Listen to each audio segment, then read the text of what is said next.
Kerem dayı. Kerem dayı.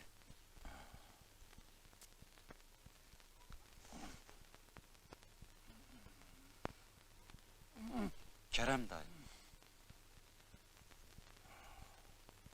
Kimsen oğul? Benim Bəxtiyarım. Su.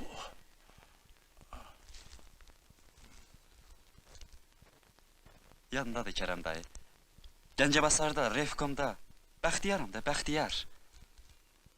Dünen sahar gözleyirdim sizi. Neçə nəfərsiz?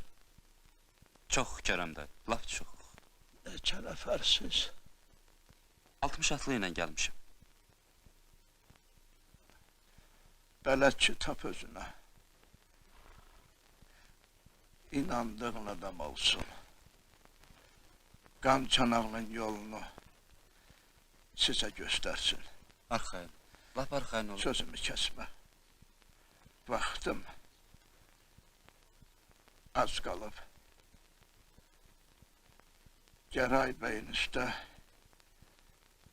səhər geçməyin. Duman olur qan çanağı səhər. Üstümü ört. Soyuqdur. Yəqin qar yağır eşikdə.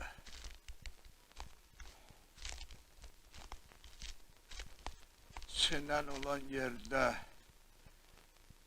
kürəyini güllüyə vermə oğul.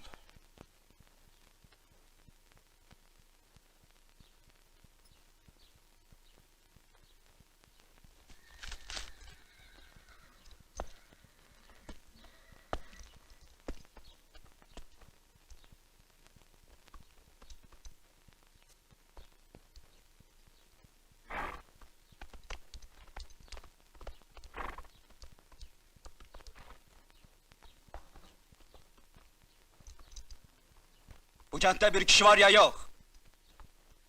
Gözünüzün qabağında dağ boyda kişinin əcrafın biri vurur, siz de yorgan altında gizlenirsiniz ha?